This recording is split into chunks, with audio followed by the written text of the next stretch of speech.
Hey everybody, I'm Mike Settele, the founder of Settele Tutoring, and this is the 5th episode of my 10-part series on the main strategies for the digital SAT, the halfway point. And just like any other episode, you don't need to watch the others in order to understand this one. I am, though, going to talk about the main strategy for the math section, which in a couple ways parallels the main strategy for the reading section, which I did talk about in episode 1. So you might want to go back and look at that one first. I am going to review it in a second, but remember that you can watch all of the videos in this series and all of my other videos by subscribing to my YouTube channel. It really helps me out and it will help you stay informed as I release new materials for the digital SAT. But just as a recap, looking at the main strategy for the reading section, I've encouraged you to use dumb summaries. Basically, we don't have the time to look at every single detail in a passage, so it's much better to just simplify things. Ignore the details as much as possible, start from simpler, dumber places, and then let the question build on from there. And the main way that we talked about that in episode 1 is to use connotations to think about the passage in a very simple way at first, right? Are they using a lot of positive words, a lot of negative words? If they're, using a lot of positive words, then we would expect the answer choice to also have some positive words as well, right? There's a symmetry there. So in the same way, the main math strategy is also about dumbing down the question, simplifying it, removing details. And plug points into equations is about as simple as it comes, okay? It doesn't have a fancy name, this strategy, because I don't want it to be confusing. I want it to be straightforward. Take points that you're given and plug them into the equations. And so we can think about all sorts of different types of math questions in this exact same way, rather than deal with a million different types of solutions for the wide variety of questions that we're going to see. We can kind of start from the same place for every question. Are there points? Are there equations? Sometimes there will be both, and you just plug them in and that's that. Other times, as we'll see, there might just be one of the two, and that doesn't mean that we can't use this strategy. It just is a reminder that maybe we can get points from somewhere else. We can be clever about it, or we need to use our memory and use equations that we've memorized, like the average formula or y equals mx plus b. So I'll show you some examples of this and how we can use this strategy to keep things centered, but basically that's what it is.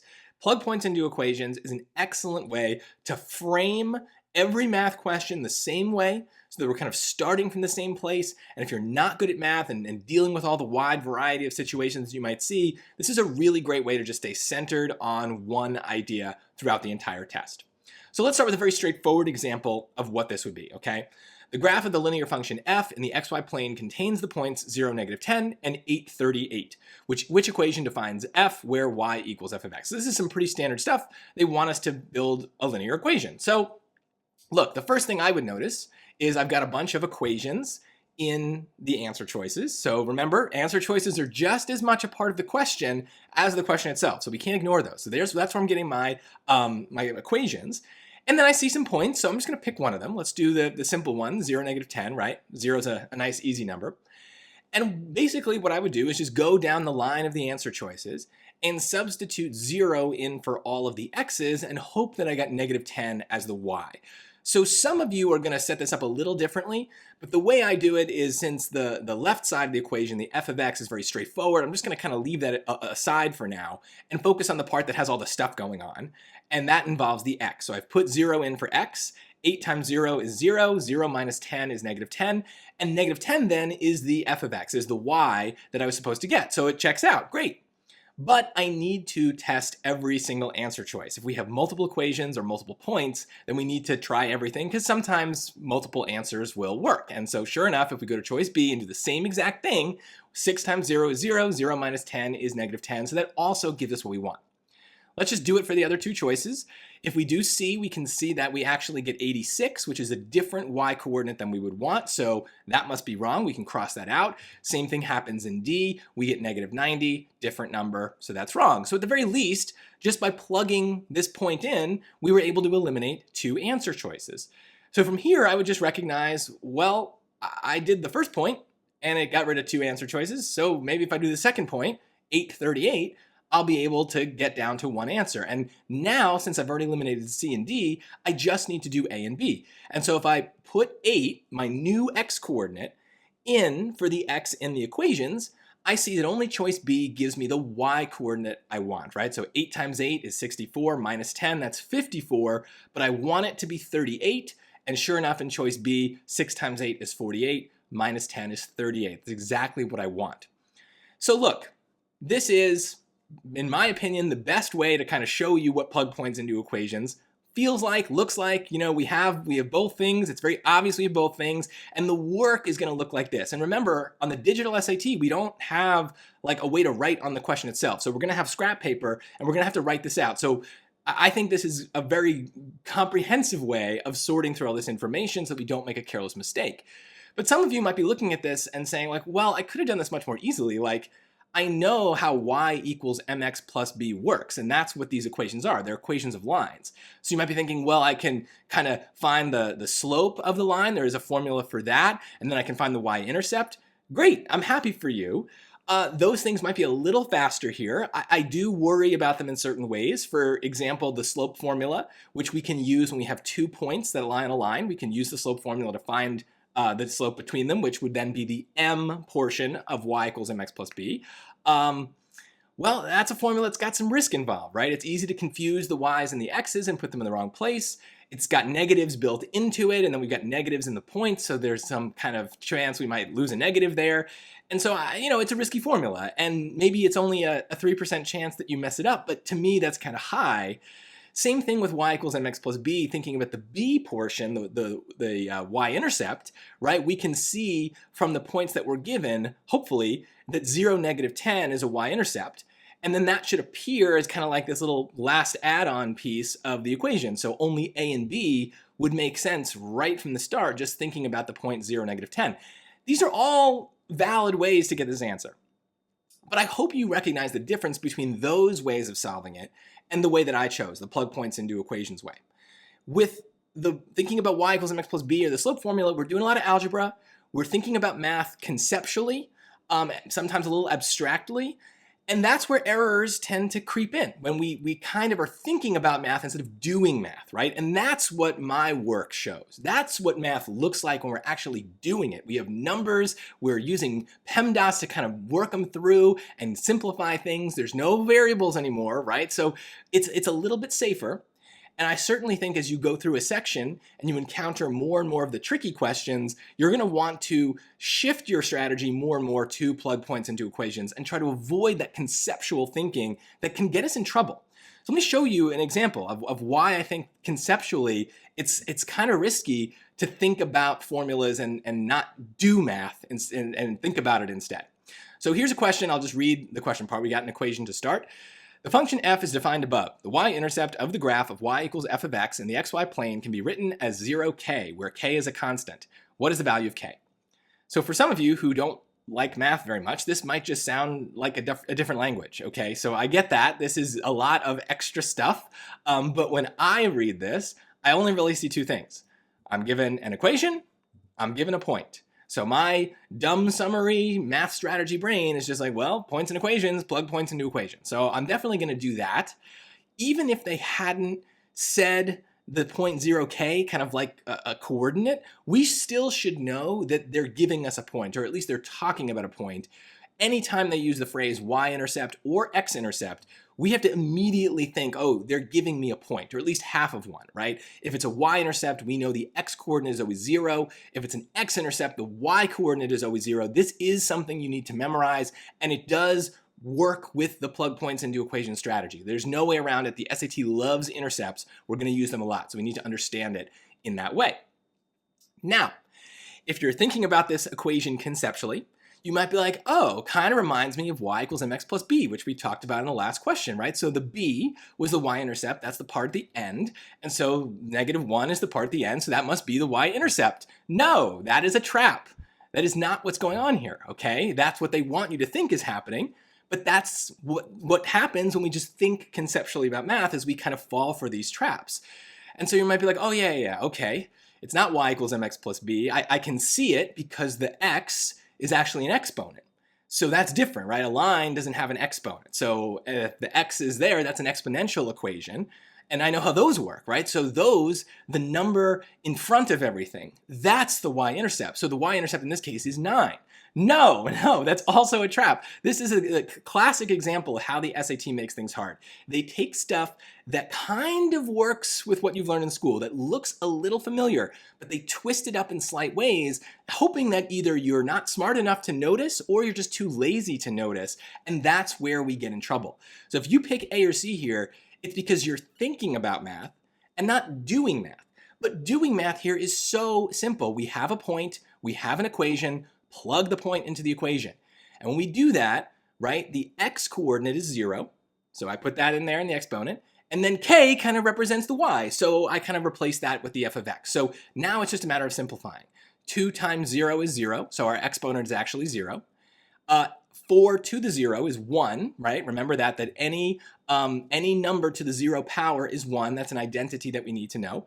9 times 1 is 9, and 9 minus 1 is 8. So 8 is the answer.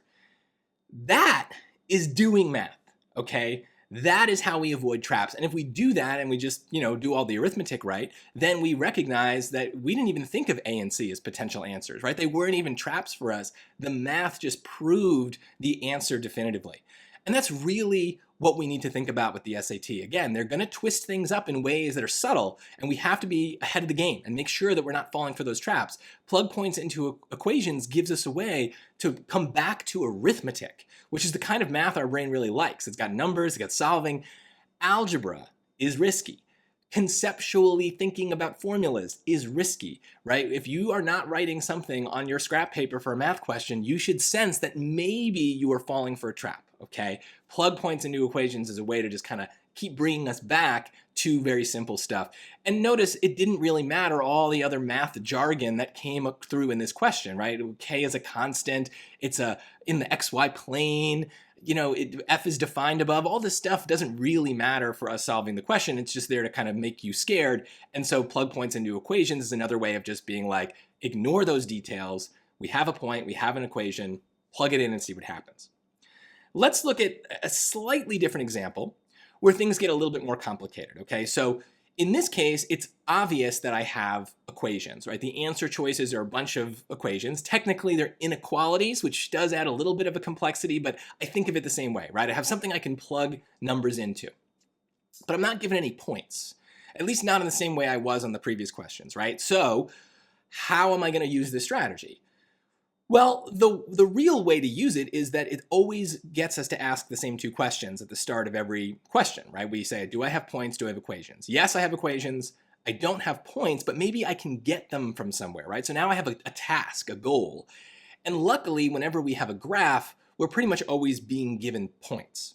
So normally I would take some points off of the line itself, but because this is an inequality, I'm going to move away from the line. I'm going to go to the shaded region because I see in my answer choices that it's a greater than or less than or equal to sign. So that it's not going to help me basically. So go into the shaded region and I'm just going to randomly pick a point. I'm going to pick the point 0, -2. I like that there's a 0. It's in the shaded region. I'm just going to pick it. And then I'm going to do exactly what I've been doing, right? Let's go through each choice and let's just put 0 in for all the x's. -2 is in there for all the y's, right? I didn't rearrange anything. There's no algebra here. And I used parentheses because I'm afraid of losing negatives. I can kind of tell from the answer choices that if I lose a negative, I'm going to get this wrong. So I'm being really careful.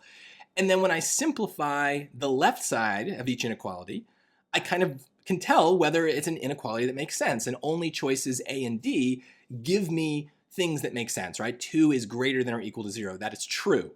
Whereas choices B and C, we can see are wrong because 2 is not less than or equal to 0 in B, and -2 is not greater than or equal to 0 in C. So just like we've been doing, we can get rid of some choices pretty easily. Now, what did we do before when we had a couple answers left? Well, we picked another point. So in this case, I'd go maybe now to the x-axis, kind of change it up a bit. I'm picking still a 0. I'm changing it to -3 so I don't kind of confuse where I'm plugging things in. I'm always afraid I might plug in the wrong place.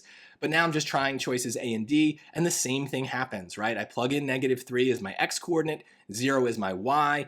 I simplify, I keep track of my negatives, and only choice D produces a valid inequality, right? -3 is not greater than 0, so A is wrong, but 3 is greater than 0, so D is right. And that's it, that's the whole thing.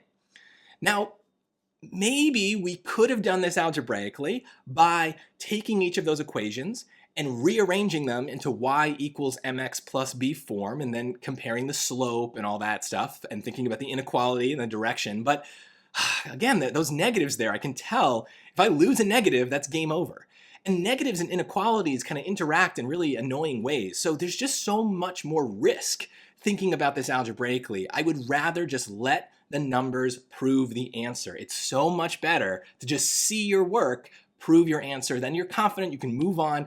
Maybe it's a little bit longer sometimes to solve things, but if it means making fewer careless mistakes and falling for fewer traps, that's a net improvement to your score. And let me show you one last question where I think this strategy really shines, okay? Here's a story question. Let me read it. A car rental service charges $120 for the first 3 days of a car rental. For each additional day of the car rental, the rental service charges a daily fee. Renting a car from this service for 8 days has a total cost of $370. Which function C gives the total cost in dollars for a car rental lasting D days where D is greater than or equal to 3? So some of you tuned out at the beginning there because you hate stuff like this, right? It's crazy. How do we come up with anything? Well, again, I'm just thinking of this in a very simple way, right? My strategy is plug points into equations. Do I have points? Do I have equations? Well, once again, it's obvious that I have equations. That's what the answer choices are. So I'm asking the deeper question, do I have points? Well, points are just collections of numbers, and I can kind of see, I've definitely got that, right? Look at the end there. There's 8 days, costs $370. That's a point, right? Now, they don't use X and Y, they use D kind of as like an X coordinate and C as a Y, and so we just need to match the number to the right letter, right? So 8 days, the units really help us here, is my X, and 370 is kind of like my Y. So this ends up being exactly the same as the other question, just plug points into equations here, right? So again, if we do it for every choice, 8 is my X, it's going in that place, and I'm seeing, does it give me the right coordinate for Y? Choices A and C do, choices B and D do not. So now I'm at a 50-50 shot without really thinking about this in any way. And of course, well, I'd love to get down to one answer, so what do? I plugged in 1 point and I got rid of half the answers. Maybe if I plug in another point, I'll get rid of the other half. Is there another point? Well, there are 2 more numbers in the question. Why don't we think of those as a point, right? 3 days, $120, right? That's another point where X now is 3. So we plug that into A and C, and sure enough, only A works. And I'm confident that's the answer because my math proves it. This is so similar to the way that we think about reading, okay?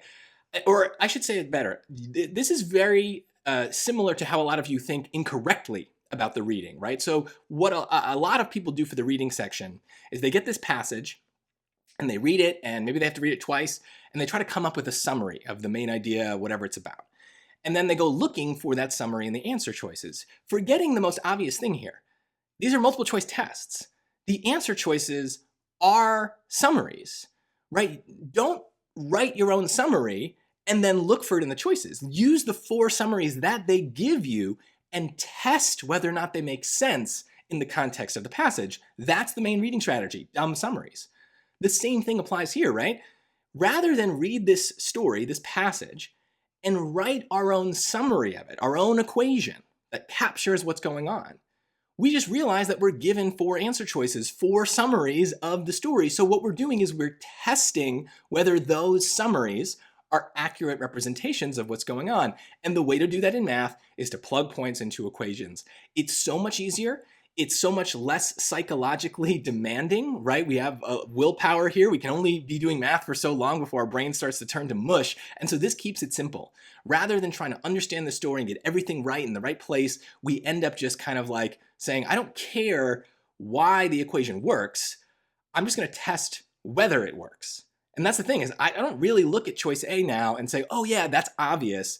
I should have known that that was right. I mean, notice the number 50 does not appear in our story at all. The number -30 does not appear in the story at all. Why would the y-intercept be negative? That doesn't even make sense, but I don't care because the numbers proved it. I move on to the next question here. So let's just summarize kind of all of this, right? The main reading strategy, like I said, is to simplify things. The main math is the same way. Simplify things, keep it as dumb as possible, and thinking only in terms of points and equations is a really helpful way to just give yourself less to think about. Now, it's not always going to work. Sometimes there are questions that, there aren't points or equations. But a lot of times this is just a way to kind of get the ball rolling. And especially if you see both points in equations, you can just kind of start right away. If there's only one or the other, as we saw, we can often fill in the gap, either by getting points off of a graph, getting points out of a story, or sometimes we didn't really do this, I'll do this in other episodes, but we know certain equations like y equals mx plus b that we can kind of bring into the question as needed. So there are places where we might not be given equations, but we're able to kind of bring them in from our memory, and then we have points that we can plug into them. So I'll show that again in future episodes. And that's all the more reason why you should make sure that you subscribe to my channel so that you know when I release new videos. It really helps me out, and it's a great way to stay informed every time I release an episode for this series and future videos. I'm telling you, there's gonna be tons of them over the course of this new digital SAT. But I hope this was helpful as a good start for thinking about the math in a new way. Even if you are very good at math, thinking about plug points into equations can really keep you centered on just a few ideas as you go through, because the SAT is going to have you bouncing around a lot. So plug points into equations keeps you centered, and that's what we want. So thank you for watching, and remember, when it comes to your scores, don't settle for less. Settele for more.